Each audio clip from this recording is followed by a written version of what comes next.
Étudier la Bible, un podcast hebdomadaire pour approfondir la Bible, parole de Dieu. Bonjour chers amis, je suis vraiment ravi de vous retrouver dans ce nouvel épisode, cette semaine encore dans Étudier la Bible, toujours dans le livre de Josué, mais on s'approche encore une fois de la fin. On est là à la fin du partage du pays promis. Les Lévites, les descendants d'Aaron, vont à présent recevoir leur héritage, donc 48 villes prises sur la part de chaque tribu. Et ces villes vont leur être attribuées d'une manière qui peut nous interpeller. Et c'est ce qu'on va regarder aujourd'hui. On va lire préalablement Josué 21, versets 1 à 5. Les chefs des familles des Lévites s'approchèrent du sacrificateur Éléazar, de Josué, fils de Nun, et des chefs de famille des tribus des enfants d'Israël. Ils leur parlèrent à Silo, dans le pays de Canaan, et dirent « L'Éternel a ordonné par Moïse qu'on nous donne des villes pour habitation, et leurs banlieues pour notre bétail. » Les enfants d'Israël donnèrent alors aux Lévites, sur leur héritage, les villes suivantes et leurs banlieues, d'après l'ordre de l'Éternel. On tira le sort pour les familles des Kéatites, et les Lévites, fils du sacrificateur Aaron, eurent par le sort 13 villes de la tribu de Juda, de la tribu de Siméon, de la tribu de Benjamin. Les autres fils de Kéhat eurent par le sort 10 villes des tribus de la famille d'Éphraïm, de la tribu de Dan et de la tribu de Manassé. Allez, je m'arrête juste là. Ce que je souhaiterais mettre en avant avec vous, c'est ce premier point important, donc, quelle est la méthode utilisée pour désigner ces villes et les répartir entre chaque famille? Verset 4. Le tirage au sort. Alors, est-ce que c'est la méthode que vous auriez choisie? Sur des décisions aussi importantes, donner des villes aux Lévites, est-ce que vous auriez choisi la méthode du tirage au sort? Est-ce que c'est sage de procéder ainsi? Oui, on peut dire que oui, tout simplement pour une bonne raison, une excellente raison, la meilleure raison, c'est que c'était la méthode voulue par Dieu, tout simplement. Regardez avec moi, Nombre 26, versets 52 à 56. L'Éternel dit à Moïse, le pays sera partagé entre eux pour être leur propriété proportionnellement au nombre de personnes. À ceux qui sont plus nombreux, tu donneras une portion plus grande, et à ceux qui sont moins nombreux, tu donneras une portion plus petite. On donnera à chacun sa portion en se basant sur le dénombrement. Toutefois, le partage du pays s'effectuera par tirage au sort. Ils le recevront en propriété selon le nom des tribus de leurs ancêtres. C'est par tirage au sort qu'on répartira le pays entre eux en fonction de leur nombre. Alors le tirage au sort, on va regarder ce que dit la Bible du tirage au sort. Le Seigneur, c'est vrai, a parfois demandé au peuple d'utiliser le tirage au sort pour certaines décisions. Mais c'était toujours des choix importants. Alors du temps de Moïse, c'était la méthode donnée par Dieu pour obtenir certaines réponses de sa part. Le grand prêtre, donc Aaron, devait utiliser ce qu'on appelait l'urim et le thummim. Ils étaient placés dans le pectoral de son vêtement de sacerdoce. Vous pouvez relire Exode 28, versets 29 et 30. Alors c'était des objets, et il devait tirer l'urim et le thummim pour avoir certaines réponses de la part de l'Éternel. Alors c'était notamment le cas pour désigner le bouc émissaire. Le bouc émissaire, c'est une expression qui est passée dans notre langage courant, qui désigne un coupable qui paie le prix, la rançon de quelqu'un d'autre, qui paie à sa place. On voit ça dans Lévitique 16, versets 7 à 10, et je vais lire justement ce passage. Il prendra les 2 boucs et il les placera devant l'Éternel, à l'entrée de la tente d'assignation. Aaron jettera le sort sur les 2 boucs, un sort pour l'Éternel et un sort pour Azazel. Aaron fera approcher le bouc sur lequel est tombé le sort pour l'Éternel, et il l'offrira en sacrifice d'expiation. Et le bouc sur lequel est tombé le sort pour Azazel sera placé vivant devant l'Éternel, afin qu'il serve à faire l'expiation et qu'il soit lâché dans le désert pour Azazel. Alors dans cette image du bouc émissaire, on a une image de Jésus-Christ. Jésus-Christ est à la fois le bouc qui est mis à mort pour expier les péchés du peuple, mais il est aussi le bouc qui reste en vie, car Jésus est mort, mais bien plus, Jésus est ressuscité. Donc comme on l'a vu en introduction, la pratique de l'urim et du thummim était donc toujours en vigueur du temps de Josué. D'ailleurs, Dieu avait demandé à Moïse de transmettre ensuite cette autorité au prêtre Éléazar. On va lire ce passage dans Nombre 27, versets 18 à 23.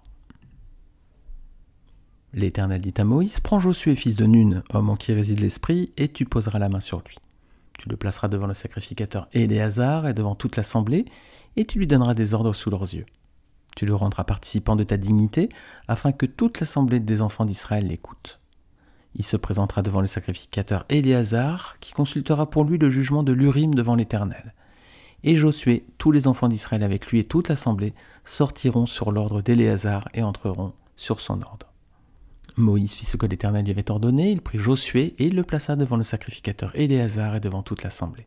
Il posa ses mains sur lui et lui donna des ordres comme l'Éternel l'avait dit par Moïse. Alors c'est donc en utilisant le sort que le partage du pays promis et le choix des villes pour les Lévites ont été désignés, ont été choisis. C'est aussi cette méthode qui a dû être employée dans le cas de la faute d'Acan. Rappelez-vous quand on avait étudié Josué chapitre 7, vous retrouvez différents épisodes de podcast sur votre plateforme d'écoute ou sinon sur étudierlabible.fr, vous regardez quand on a traité Josué 7, on avait fait 3 épisodes justement sur la faute d'Acan. Alors que dit la Bible sur le hasard ? Parce que le tirage au sort c'est intimement lié au hasard quand même. Lorsque Dieu demande à Israël de jeter les dés en quelque sorte, avec l'Urim et le Tumim, est-ce qu'il garde malgré tout le contrôle ? Ou bien est-ce que le hasard, entre guillemets, va décider de façon absolument aléatoire des choses importantes ? Pour le comprendre, on va regarder 4 exemples dans la Bible où le hasard est mentionné. On va prendre 2 épisodes dans l'Ancien Testament et 2 dans le Nouveau Testament. Premièrement, on va regarder l'histoire du roi Akab. C'est dans 1 Roi chapitre 22. On trouve dans ce passage l'histoire d'un mauvais roi en Israël, dénommé donc Akab. Alors, il y en a eu hélas beaucoup, des mauvais rois au temps d'Israël. Celui-ci, il va lui arriver quelque chose d'assez inédit. Malgré les avertissements du prophète Michée, Akab va se lier avec Josaphat, le roi de Juda, pour faire la guerre au roi de Syrie. Alors je vous invite à relire tout le chapitre de 1 Roi 22, mais on va regarder dans ce podcast les versets 29 à 35. Le roi d'Israël et Josaphat, le roi de Juda, montèrent à Ramoth en Galade. Le roi d'Israël dit à Josaphat, « Je vais me déguiser pour aller au combat. Mais toi, mets tes habits. » Le roi d'Israël se déguisa donc, puis il partit au combat. Le roi de Syrie avait donné cet ordre au chef de ses chars. « Vous n'attaquerez ni soldats ni officiers, mais seulement le roi d'Israël. » Quand les chefs des chars aperçurent Josaphat, ils se dirent « C'est sûrement le roi d'Israël !» Et ils s'approchèrent de lui pour l'attaquer. Josaphat poussa alors un cri. Voyant que ce n'était pas le roi d'Israël, les chefs des chars s'éloignèrent de lui. Alors un homme tira au hasard avec son arc, et il frappa le roi d'Israël entre les 2 parties de la cuirasse. Le roi dit à celui qui conduisait son char, « Fais demi-tour et fais-moi sortir du champ de bataille car je suis blessé. » Le combat fut si violent ce jour-là que le roi fut retenu dans son char face aux Syriens et il mourut le soir. Le sang de sa blessure coula à l'intérieur du char. Alors on a ici un homme qui tire une flèche et, comme par hasard, vous imaginez la grande armée, ça tombe pile sur le roi d'Israël et ça tombe pile au bon endroit de l'armure, là où il y avait une faiblesse. Un coup mortel qui va laisser donc le roi sans vie et qui va mettre fin à ce règne indigne. Alors, le hasard ? Juste le hasard ? Bon, on va répondre par la suite, mais on va regarder avant un autre exemple dans le livre de Ruth. Alors, si vous connaissez ou pas cette histoire, je vais la résumer rapidement. Ruth est une jeune femme moabite, elle est la belle-fille de Naomi, c'est une femme juive de Bethléem qui est venue en Moab avec son époux et ses fils pour fuir la famine en Israël. Mais son époux et ses enfants vont mourir et vont laisser Naomi seule avec ses 2 belles-filles, Ruth et Orpa. Naomi va décider de retourner en Israël, à Bethléem, mais Ruth décide de faire le voyage avec elle. Alors Naomi va lui dire de rester avec son peuple, mais Ruth va leur faire une magnifique confession de foi qu'on trouve en Ruth chapitre 1, versets 16 à 17. Ruth répondit, « Ne me pousse pas à te laisser, à repartir loin de toi. Où tu iras, j'irai. Où tu habiteras, j'habiterai. Ton peuple sera mon peuple et ton Dieu sera mon Dieu. Où tu mourras, je mourrai, j'y serai enterré. Que l'Éternel me traite avec la plus grande sévérité, si autre chose que la mort me sépare de toi. » Magnifique, n'est-ce pas ? Alors, pour subsister, parce que les choses ne sont pas faciles à Bethléem, Ruth va aller glaner dans les champs. Et voici ce que nous dit la parole de Dieu dans Ruth, chapitre 2, verset 3. Elle alla glaner dans un champ derrière les moissonneurs, et il se trouva, par hasard, que la pièce de terre appartenait à Boaz, qui était de la famille d'Elimelech. Alors Ruth se trouve donc comme par hasard dans le champ d'un homme qui s'appelle Boaz, et Boaz, c'est un des hommes qui ont le droit de rachat sur elle, donc il va se marier avec Ruth, elle va entrer dans la famille du peuple élu, le peuple d'Israël, pourtant c'était une Moabite, le peuple de Moab ne pouvait pas entrer dans le peuple de Dieu, l'Éternel lui a fait grâce, il l'a permis de rentrer dans le peuple élu, et elle va devenir ensuite donc la descendante du grand roi David, et surtout du Messie Jésus-Christ. Vous pouvez regarder la généalogie de Matthieu chapitre 1. Alors voici déjà 2 belles et heureuses aventures, donc dues au hasard, c'est ce qu'on a lu. Alors on va regarder à présent dans le Nouveau Testament. Peu avant la naissance de Jésus, un sacrificateur nommé Zacharie va être tiré au sort pour offrir à son tour le parfum dans le temple. Alors on va lire Luc chapitre 1, versets 5 à 9. Du temps d'Hérode, roi de Judée, il y avait un sacrificateur nommé Zacharie de la classe d'Abia. Sa femme était d'entre les filles d'Aaron et s'appelait Élisabeth. Tous deux étaient justes devant Dieu, observant d'une manière irréprochable tous les commandements et toutes les ordonnances du Seigneur. Ils n'avaient point d'enfants parce qu'Élisabeth était stérile et ils étaient l'un et l'autre avancés en âge. Or, pendant qu'il s'acquittait de ses fonctions devant Dieu, selon le tour de sa classe, il fut appelé par le sort, d'après la règle du sacerdoce, à entrer dans le temple du Seigneur pour offrir le parfum. Alors donc il est appelé par le sort pour entrer dans le temple, c'est lui maintenant là qui doit offrir le parfum. Et à l'époque, les amis, ça pouvait arriver une fois dans une vie. Les sacrificateurs comme ça, offrir le parfum, ça pouvait leur arriver parfois qu'une fois dans tout leur ministère. Alors là, ça tombe sur lui. Et puis quand il va rentrer dans le temple, donc l'ange Gabriel va lui apparaître et lui révéler qu'il va être père. Son fils s'appellera Jean-Baptiste, c'est lui qui est appelé pour préparer le chemin du Seigneur Jésus. Alors quel heureux hasard que le sort soit tombé justement ce jour-là sur Zacharie, imaginez si c'était tombé sur quelqu'un d'autre. Voilà, ça lui a permis sa rencontre avec l'ange Gabriel. Alors là encore, hasard les amis. Allez, on va regarder un dernier passage dans le livre des Actes. Ça y est, cette fois comme le Seigneur Jésus l'avait annoncé, il a été crucifié pour expier les péchés des hommes sur la croix. Il est ensuite ressuscité 3 jours plus tard, comme il l'avait annoncé également. Puis il est remonté au ciel auprès de son Père. On trouve ces versets dans Acte 1, versets 1 à 11. Alors maintenant, les apôtres, ils se retrouvent seuls, mais ils sont plus 12. Ils sont plus que 11. Il y en a un qui manque à l'appel, c'est Judas, qui s'est pendu après avoir vendu Jésus. Vous trouverez ce détail dans Matthieu 27, versets 3 à 5. Alors l'apôtre Pierre va proposer de désigner quelqu'un d'autre pour le remplacer. Regardez, Luc chapitre 1, versets 23 à 26. Ils en présentèrent 2, Joseph, appelé Barsabas, surnommé Justus, et Matthias. Puis ils firent cette prière. Seigneur, toi qui connais les cœurs de tous, désigne lequel de ces 2 tu as choisi, afin qu'il ait part à ce ministère et à cet apostolat que Judas a abandonné pour aller en son lieu. Ils tirèrent au sort, et le sort tomba sur Matthias, qui fut associé aux 11 apôtres. Alors voilà, c'est Matthias qui est désigné par le sort. Alors question, est-ce qu'un choix aussi important que le choix du 12e apôtre peut vraiment dépendre du sort, du hasard, des circonstances comme ça, complètement aléatoires? Notons un point important. Avant de tirer au sort, ils ont fait quoi? Ils ont prié. Ils ont demandé donc au Seigneur de choisir lui-même le nouvel apôtre. Alors voilà qui va nous aider à comprendre la place du hasard dans la Bible. On vient de voir 4 exemples où le hasard et le sort sont évoqués.